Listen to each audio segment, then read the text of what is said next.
Bonjour à tous, je m'appelle Pierre Mpelé, également connu sous le nom de Pamboy, et voici le podcast de la Gentleman Society.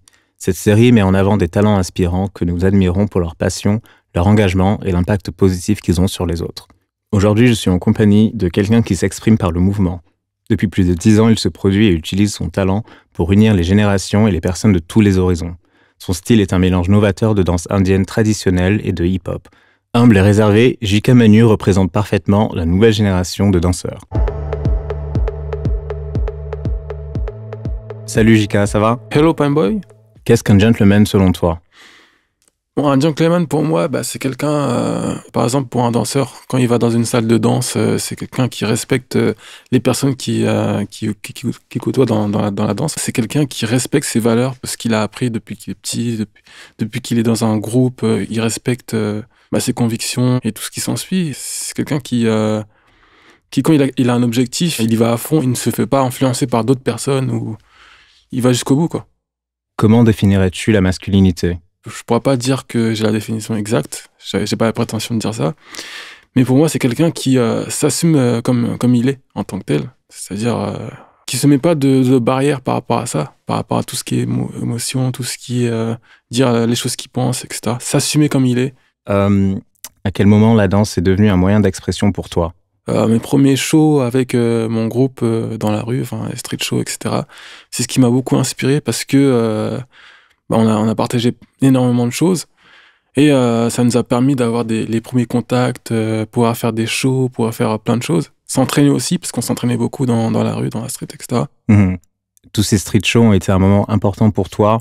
Est-ce que tu retiens un souvenir olfactif de cette période où tu t'entraînais et tu performais avec tes amis?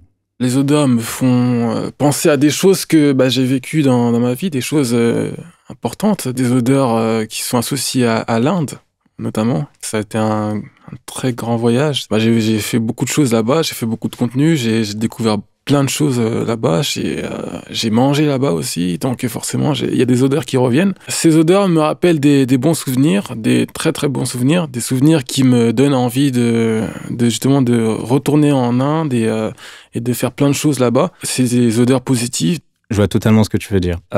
Comment as-tu développé ton style de danse mélangeant hip-hop et tamoul? Je dansais sur tout type de sons, essentiellement sur des sons un peu hip-hop, c'est mon style de danse, mais de là, des pages qui ont repris mes vidéos, mais ils ont enlevé le son de la vidéo pour mettre des sons indiens. Je me suis dit, bon, c'est marrant, ça colle bien en plus, les mouvements collent à la musique, donc ça rendait bien.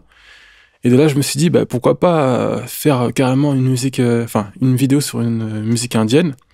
Et de là, j'ai vu que ça a pris, les gens ont aimé ce contenu-là, et de là, j'ai continué, quoi.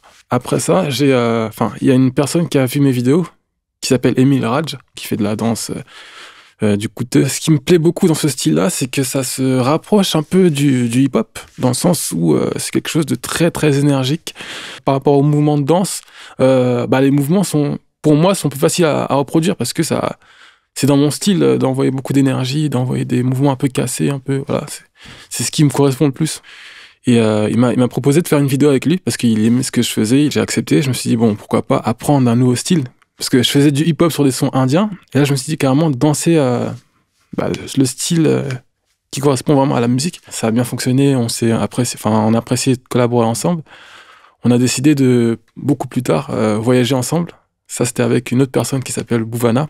C'est elle qui a organisé ce voyage. Et là-bas, on a fait du contenu avec plein de danseurs d'Inde. Et c'est très, c'est très freestyle, c'est ce qu'on ressent. C'est une danse instinctive. Après, il y a des styles particuliers, il y a des mouvements particuliers qui font que c'est cette danse-là. Mais ce que je veux dire, c'est que il n'y a pas de restriction, quoi. C'est assez incroyable d'avoir réussi à lier les danses indiennes et la culture hip-hop. Qu'est-ce que tu ressens quand tu danses? Quand c'est quelque chose de nouveau pour moi, je ressens du stress. Comme tout artiste, j'ai envie de dire. Je ressens un peu de stress parce que je me dis, bon, je suis pas sûr que ça va plaire aux personnes qui me regardent danser. Donc forcément, j'appréhende un peu. Et sinon, dès que je suis sur scène, je me mets à fond dans ma chorégraphie et je me donne à fond. Je me sens, comment dirais-je, j'essaie de mettre le maximum d'énergie, j'essaie de me dire, bon, là, faut envoyer. Et quand on finit le show, les gens applaudissent et je me sens libéré. Je me dis, voilà, je l'ai fait. Je suis content. J'ai vu que. Et puis j'ai des retours positifs aussi. Après la scène, les gens me disent, oh, ça a été super ton show. Vous avez super bien dansé. Donc je me sens. Enfin, je suis fier de moi. Je suis fier des personnes avec qui je danse. Et c'est un peu une émotion que je partage avec tous les danseurs avec qui je danse sur scène, quoi. Quels sont les challenges les plus importants auxquels tu as été confronté dans ta carrière? Mon plus gros challenge, ça a été de danser sur scène dans un événement indien qui a été créé par Bhuvana. J'apprécie beaucoup cette personne parce que elle m'aide à avoir des connexions avec différents artistes indiens. Et mon plus gros challenge, ça a été de justement apprendre une chorégraphie en à peine 2 jours, quoi. Alors que ça prend énormément de temps en vrai d'apprendre tout ça. Avec un danseur professionnel. Ce danseur, il s'appelle Sandy Master. Et ça a été un challenge parce que déjà, c'est un style que je maîtrise pas. J'apprends encore, je suis débutant en fait, hein, j'apprends vraiment le style à sa base. Et ça s'est bien passé au final, les gens appréciaient. Ils pensaient que j'étais vraiment dans le... Comment dire ça?